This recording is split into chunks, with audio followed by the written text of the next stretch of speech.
मंत्री समाज कल्याण में।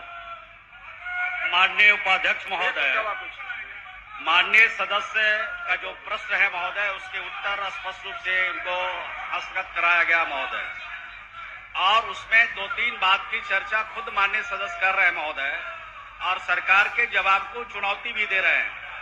इसमें उम्र की सीमा महोदय 18 से 40 साल की है महोदय, और जो प्रमाण पत्र उपलब्ध कराया गया है महोदय, ये सिंधुजा शंकर ठाकुर जी का पति उदय शंकर ठाकुर जी का जो प्रमाण पत्र उपलब्ध कराया गया है महोदय, उनकी उम्र 18 से 40 वर्ष से ज्यादा है महोदय, नंबर 1। नंबर 2 महोदय, ये जो प्रमाण पत्र है महोदय, ये उसके अनुसार इनकी नियुक्ति होने का कोई प्रश्न नहीं है महोदय। जहां तक वार्ड नंबर 11 के रिंकू देवी का घर 11 में बताया जा रहा है महोदय, अंचलाधिकारी के द्वारा जो प्रमाण पत्र दिया गया है उसको भी उन्होंने चुनौती दी है महोदय। मैं सरकार के वरीय अधिकारी से इसकी जांच 15 दिन के अंदर कराएंगे महोदय।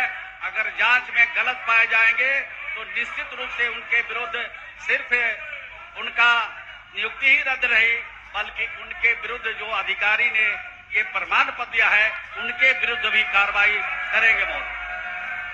माननीय सदस्य सकारात्मक जवाब है। भी विनम्रता पूर्वक माननीय मंत्री जी का एक बिंदु पर और ध्यान आकृष्ट करना चाहूंगा अपने प्रश्न के माध्यम से।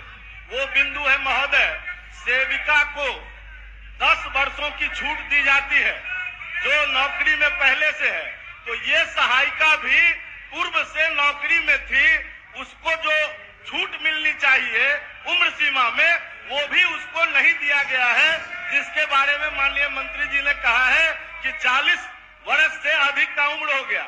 यदि उसके अनुभव के आधार पर उसके उम्र सीमा की छूट अगर सहायिका को मिलनी चाहिए तो उसके आधार पर वो उम्र सीमा भी वैध है महोदय, और बिल्कुल इसकी जांच जिलाधिकारी से कराकर 15 दिनों में माननीय मंत्री जी से अनुरोध करूंगा कि वो कर रहे हैं, जांच कराएंगे। माननीय मंत्री जी, मधुबनी के जिलाधिकारी या डीडीसी से इसकी जांच करा दो। उपाध्यक्ष महोदय, जब मैंने जांच की बात कही है महोदय, तो जांच हर पहलू पर होगा, एक बिंदु पर जांच नहीं होगी।